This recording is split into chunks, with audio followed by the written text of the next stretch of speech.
Welcome to r/entitled people, where when this mum gets ill with the flu, her horrible daughter doesn't even allow her to cough. My sister doesn't allow our mum to cough. I am a 22-year-old woman, and I live with my mum, who is 45, and twin sisters, who are 20. Last week, we caught the flu. It was really awful, especially for mum, because she had a high fever and a very stuffed nose. I'm currently in a similar position. So my sister, Emily, came back from school really annoyed today, and she yelled at us for different reasons. When my mum told her to watch her mouth and then broke into a coughing fit immediately after, Emily got extremely mad and started screaming at her to hold it in, as it's disgusting and it's forbidden to walk around the house spreading germs. Mum also got angry and told her that it's her house, so she can do whatever she wants, and if she doesn't like it, she's more than welcome to get a job and move out. Yeah, no words for this one. Your own daughter not allowing you to cough when you're sick in your own home. It's just insane. If she's not going to move out, force her out, sack her off, let's move on. Now for our second story of today's episode. I ruined Thanksgiving last year, and I'm still not sorry. This story begins a number of years ago, with a particular dessert pastry my mother used to make, pudding pie. I didn't know why this pie was so much better than regular pudding, but it was delicious, and I'd actually look forward to that pie before Thanksgiving. That's how good the pie was. Sadly, like all good things, this pastry too came to an end. One year, my mother decided that the pie was too fattening for her diet, and she swapped some ingredients around. She swore up and down it would taste no different. Spoiler alert, it tasted like nightmares feel. Immediate and extended family protested and requested the diet abomination be banished and the delicious pie brought back. Those pleas fell on deaf ears. Eventually, Mum had enough and said she wasn't stopping anyone else from making the pie, but she wasn't doing it anymore. I assume she figured that nobody else would have the gumption to actually seek out the recipe and make it. She thought wrong. In the very wee hours of Thanksgiving morning last year, I took up that gauntlet and prepared my pie in secret. I procrastinated until the literal last minute. I forgot the pie needs some time to set before it can be eaten. I even managed to control myself and not just start eating the filling. I did have one small taste to make sure I didn't forget an important ingredient though. So, I showed up for Thanksgiving lunch at my aunt's house with my pie, and there was much rejoicing. Real sugar, actual tasty ingredients. I inhaled my meal in the interest of getting to pie sooner, and may or may not have overdone it a bit. I needed some time on my feet to make room for a slice of my pie, so I stepped outside to vape and chat with the smokers. I got numerous compliments on not screwing up instant pudding in a pie tin. The actual pie was more complicated than that, but I just took the ribbing. I make it inside and beeline for the dessert table. There's my mother standing near her imposter pie, which was missing a single piece, looking like she's sucking a lemon. Whether that was from the taste of her evil pie or the fact that mine was so popular is anyone's guess. I'm certainly not brave enough to ask. But there's not even a sign of my pie. I see apple pie, pumpkin pie, Toll House pie, but no pudding pie. Not even the pie tin. It couldn't be so delicious that people actually ate the tin in the 10 minutes I was outside, so I addressed the room, asking where my pie is.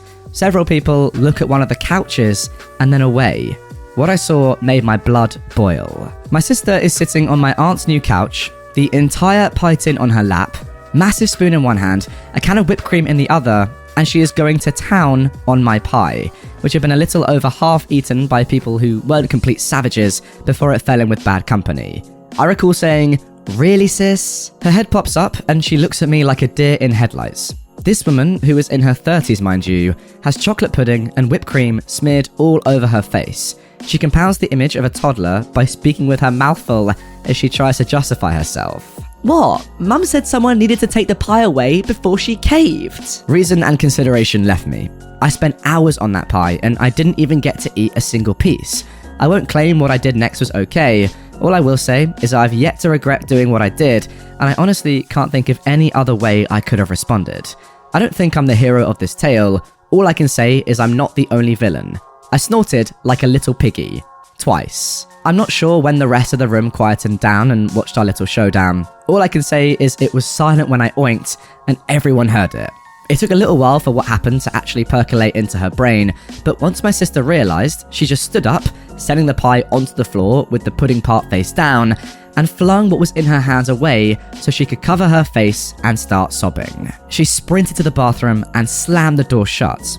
Then all heck broke loose and my extended family went to war with each other. A small but vocal section of the family started berating me for doing that to my sister. Neither of us are pixies. And the larger portion arguing with the smaller, because who just grabs an entire pie and eats it like that? I just grabbed some napkins and did the best I could to get most of my pie out of my aunt's brand new carpets. She'd hosted Thanksgiving that year because her house had been completely remodeled with fresh paint on the walls and a brand spanking new interior. I gave my aunt a hug and apologised for the mess before I left with an otherwise Irish goodbye. She didn't say anything then, but I've spoken with my aunt since, and she said she doesn't blame me. My parents actually paid for the carpet to get steam cleaned, because there was pudding everywhere and it was a light-coloured carpet. Why my parents paid and not my sister, who works a full-time job and is otherwise allegedly a fully functional adult? Well, that's an excellent question. So, that's the story of how I ruined Thanksgiving last year.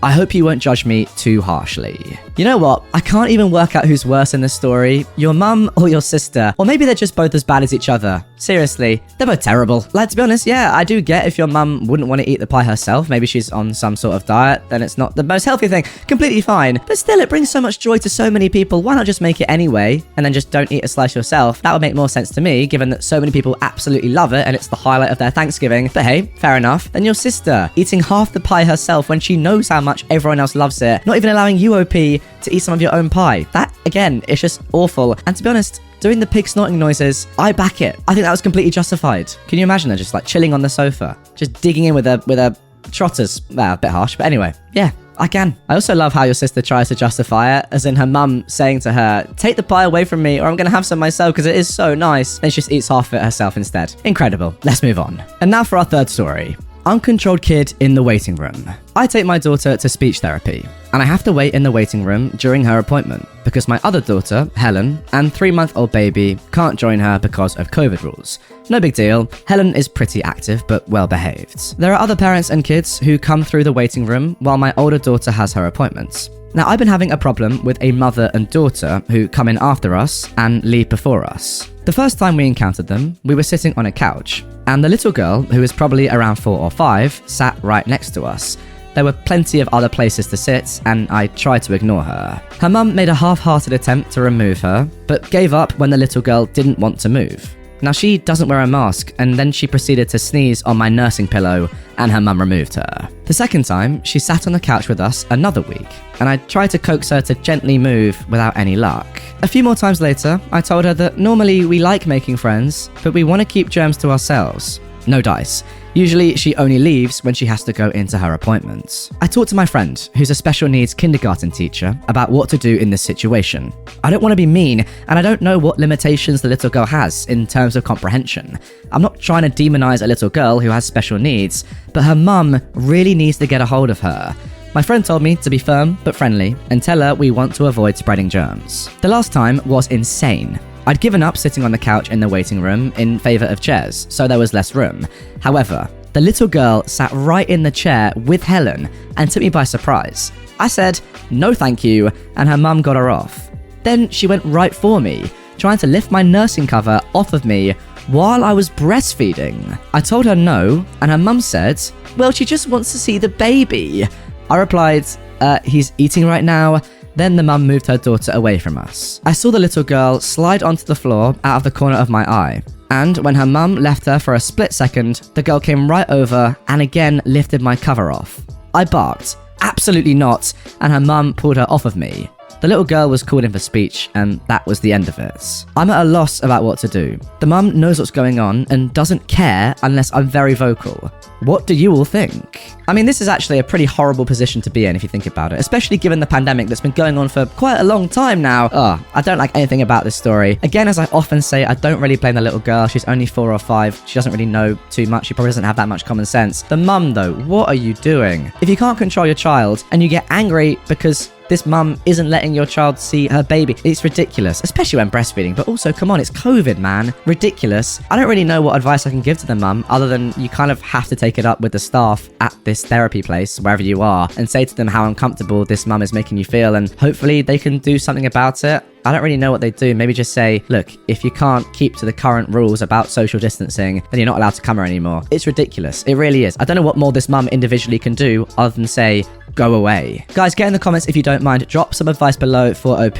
What would you do in this situation? I'd probably just have to complain and say, look, this is ridiculous. I feel very uncomfortable and pretty unsafe being in the same waiting room as this mum and her daughter. Sort them out, please.